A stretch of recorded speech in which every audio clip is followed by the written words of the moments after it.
begins. The quest to become great. Inspired by those who went before them, these four boys dream of playing in the ISSA schoolboy football competitions. Will you score this for Casey? Will you score? It's a shot, it's a goal! And it's a shot, and it's a goal! And Casey has won the Manning Cup, and they will play Clarendon College in the Olivia Shield.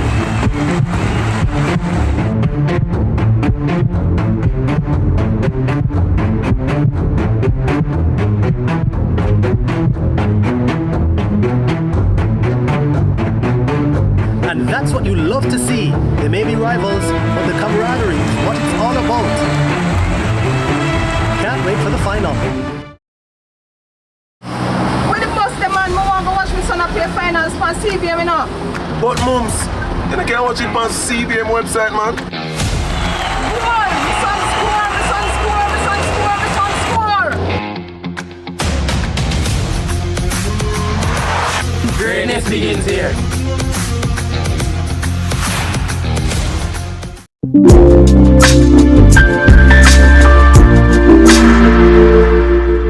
Need to estimate your duty? Perform a track and trace? Search for a declaration? Then download the Jamaica Customs mobile app today. The time by the Jamaica Customs Agency is 12 p.m.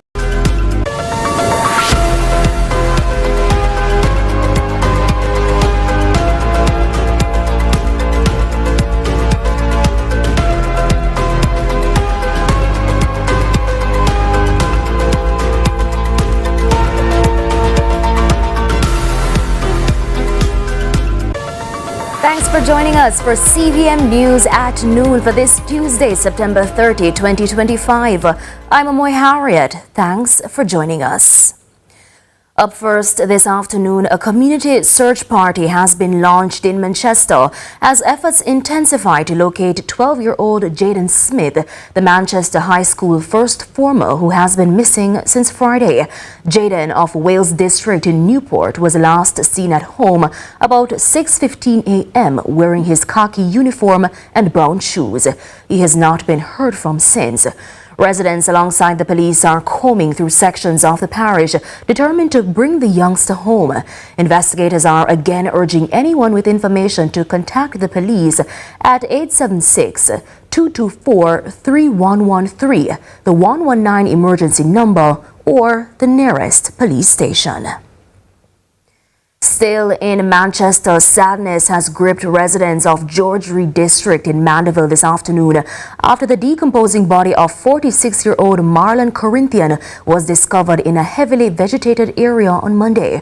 Reports from the Mandeville police are that shortly before 3 p.m., a relative detected a foul odor and asked someone to make checks. The police were called and Mr. Corinthian's body was found. Now, even as the investigation continues, residents are expressing their shock and sorrow. He was a good person. He always visit me. I have a local business place and he always come in the morning early and say, come away, man, down my bed. He wants cigarette and, he was good.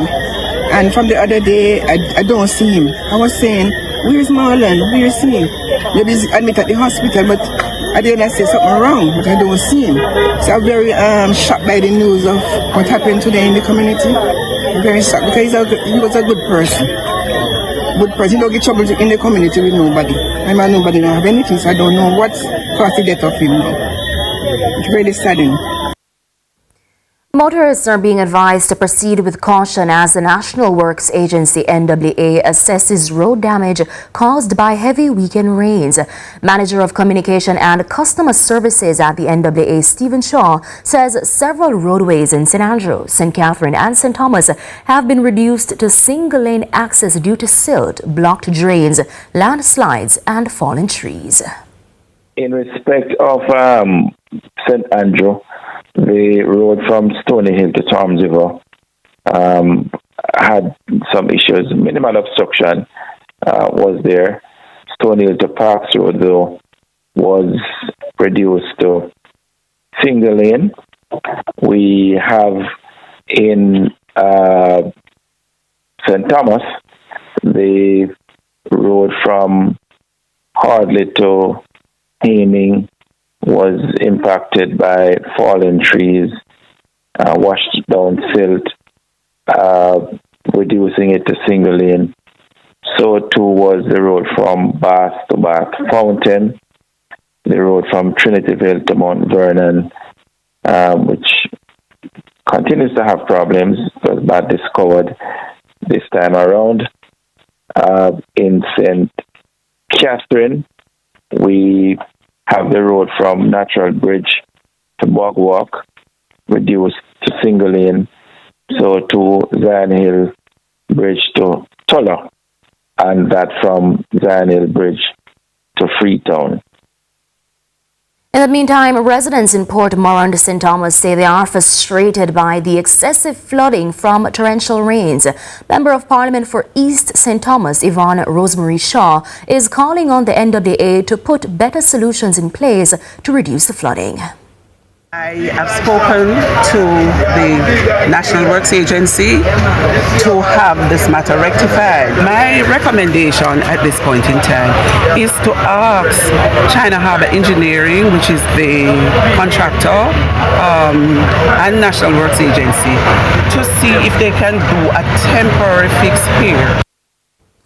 The People's National Party (PNP) is taking aim at the government over what it calls Jamaica's failure to show solidarity with the Palestinian people at the United Nations General Assembly.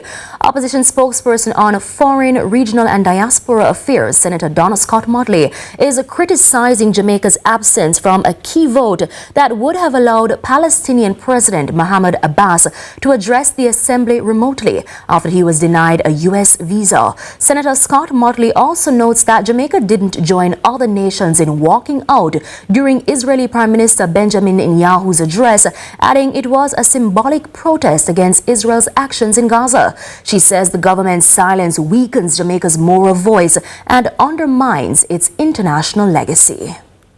Our silence sends a wrong signal to the international community and to the Palestinian people who continue to suffer.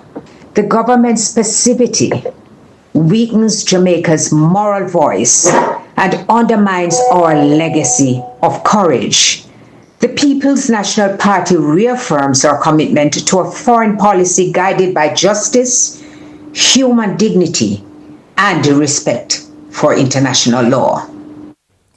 On Monday, less than a month after the general election, opposition leader Mark Golding announced his new shadow cabinet. Speaking on CVM's lead story, political commentators weighed in, highlighting key takeaways and expectations from the People's National Party in the upcoming parliamentary term. My initial reaction was that the PNP has done something that they've traditionally done, in the sense of the shadow cabinet is not a true mirror of the cabinet selected by the government. Some of the functional areas are signed by the leader of the opposition, Mark Golding. They've added on, let me say, different dimensions to the different portfolios. I'm curious to see what he'll bring to Parliament in terms of his contributions on matters relating to youth development, the whole human rights aspects. Not really my fray, but more so looking on how he'll contribute to the youth arm in that conversation. Vendors in the vicinity of St. Thomas Technical High School can no longer handle the visions of their daily bread being trashed. As these vendors work to support the children in their own families, this leaves them worried for the students who can barely afford the little they can scrape together. Crystal Williams has their story. How does one throw away food bought by hungry children? This and many other questions arise in the vicinity of Eastern St. Thomas as vendors such as Castoria Smith Gordon lament their products being thrown away by school authorities after students have already purchased them. They are trying to make $1, and whenever time the kids them come out and buy anything, or when they come to school and buy a drinks and put in their bag, they take them out of the bag and dump them in the garbage. This vendor also says she has seen proof the food being provided by the school's cafeteria leaves much to be desired. And the chicken back shop and the festival and the gizzard, I hit them off the hide and buy at the fence because they not prepare no good meal over there for the picnic themselves. The food is stale and taste bad, they not no taste. when the penny then get all the party, $400 the party then did from yesterday or 2 days. After I sell the penny then the party and then the party still for that shit. Another vendor, known as the $100 vendor, also shared her experience struggling to survive. She says the prices of the food being sold within the school grounds cannot compare to the prices vendors sell for. Let them buy at the tuck shop for what they can afford. But there's nothing there that they can afford. We have what they afford. So I have what they can afford. The $100 vendor is requesting support from the government. We are trying to help the children of Eastern St. Thomas who has nothing. We have nothing here. Mr. Prime Minister, please, I ask you make a visit and come and help us. Our newsroom understands the principal of St. Thomas Technical High School has reserved comment until she has consulted with the school board. Mrs. Smith-Gordon says she would prefer more consideration from the school's administration. The principal, the bursar, everybody over there have to get justice. Because I don't know why we sell out here. Crystal Williams reporting for CVM News. It's time for a break, but stay with us. Our live interview comes up next.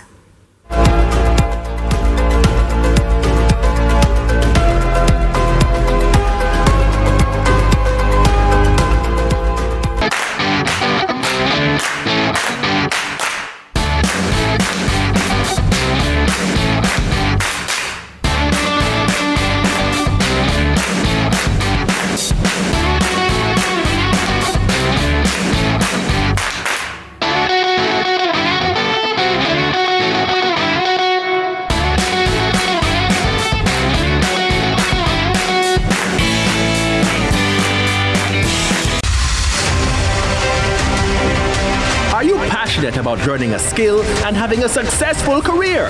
The Hart NSTA Trust, Jamaica's leading human development agency, is just for you. Enroll today in any of our skills training programs and be among a pool of trained and certified talent that is ready to build our workforce. Come to Hart to develop your skills and competencies. Where there is a skill, there is a way. Get tiles and get creative with your floors, walls, and all the spaces in between. Our knowledgeable sales consultants are happy to help create your beautiful finish with the latest designs in first quality porcelain, wood look, vinyl, mosaics, natural stones, and countertops. At Creative, you will get every tile you need for your residential or commercial projects. Creative Building Finishes, your one-stop shop for everything tiles. Visit our showroom at 5 Red Hills Road or call 876-929-5553. Get tiles, get creative.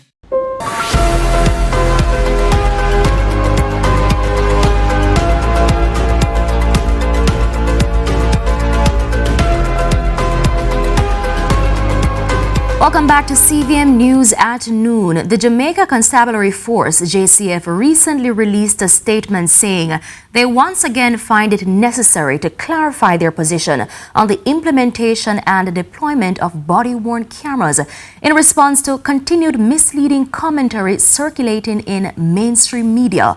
The JCF says they will, quote, not be dictated to by Jamaicans for Justice, JFJ, Indicom, or any other external entities on matters of operational deployment of body-worn cameras or any other internal operational strategies, end quote. Now, the force also said that they have proactively disclosed budgetary and operational details that would not ordinarily be recommended for public discussion due to national security and strategic considerations. Joining us today is Michael Jackson, who is Executive Director of Jamaicans for Justice, JFJ, to provide their response. Welcome, Ms. Jackson.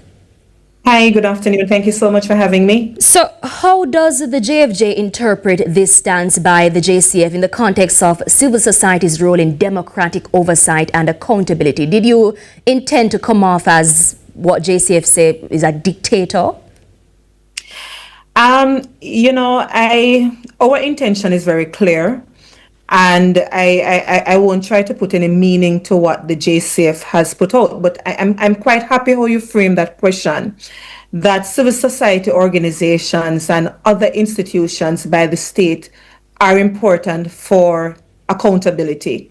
Now, if we look at the role of Indicom was established to provide that independent oversight of the Jamaica Constabulary Force, and they're doing their exact role. Jamaicans for Justice, we are a part of citizenry, wherein every single citizen of this country, you have a right in a democratic country to make your concerns known. And one of the things that we are disappointed against is that when we put forward constructive dialogue, it has been mischaracterized as misinformation or vilification by some state bodies. And I think that's an unfortunate posture that the JCF has taken, because while we appreciate that the JCF has operational autonomy and we welcome it because it is actually enshrined in law, it does not negate accountability. And I think this statement, as how it was framed, was unfortunate. But I'm quite happy that when we hear the police commissioner speak himself in across different media platforms, that's not the tone and the posture that has been seen or heard. So I think perhaps it's just a framing of what has been put out on social media or how press releases by the JCF are framed. Maybe that needs a little bit of a revision. But I want to make it very clear, what JFJ will not be doing is entering into a war of words with the JCF, because collaboration is important, meaningful dialogue and constructive dialogue is important. But it's important that JFJ also puts our position known, that nothing in our statement that we have made to the public misinforms or is running contrary to what the JCF has said. In fact, if you read our petition, we went to great lengths to ensure that we also frame the data that we have put in our petition in terms of the rate of police killings. It's based on Indicom's data. The update that we put in our petition regarding the deployment of body-worn cameras, we actually quoted the meeting that we had with the police high command, and our petition is very well reflected of that meeting. So nothing that we have stated publicly can be contradicted, so to speak, by anyone. So on the note of deployment of body-worn cameras, what impact do you believe the current pace of body-worn camera implementation has on public trust with the police? The JCF has built goodwill, and we hope that it continues and will be increased. But when you have police fatal shootings reaching 230 as at September 25, and again, more than likely that number has since increased. And when you look at the number of individuals who were killed during planned operations, it stands at 118. That's 51%. So when reasonable calls are made that body-worn cameras, a portion of it, should be deployed to planned operations, and then you get a negative response, then the public will be asking the question, why doesn't the JCF adhere or accept that reasonable criticism? When you have situations where in police fatal incidents, witness statements from family members run contrary to the account of police officers in some instances, and there is no body-worn camera being worn in any of these incidents based on Indicom's reports, then it does raise reasonable levels of mistrust from the public, and it does fit within the pattern that there is some police impunity. So, Ms. Because Jackson, without the body cameras and evidence, then it means that there is reduced likelihood of these matters reaching charges being laid or meaningful prosecution being raised. So the JCF emphasized that, according to them, they can neither control the procurement process nor the allocation of the government's financial resources. Does JFJ accept this as a valid reason for the slow rollout?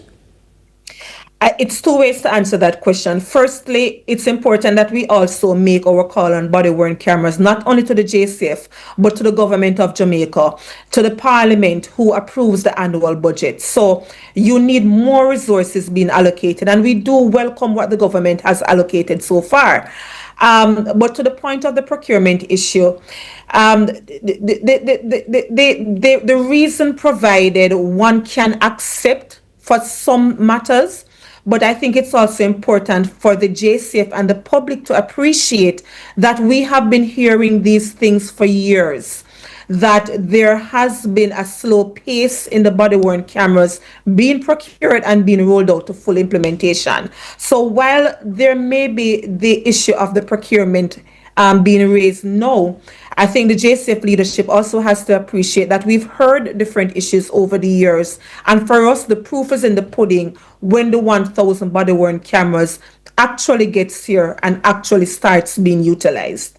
Now, the force also said that they agree with the JFJ and Indicom that the number of fatal shootings by the police is unacceptably high, and they went further by calling on Indicom and JFJ and all well-thinking Jamaicans to join them in the appeal to criminal elements to, cease the use of deadly force against law enforcement. What's your response to this? I think when such a call is being made that a human rights organization, and especially an independent organization such as Indicom, should somehow be out there appealing to criminals, I think that's an unfortunate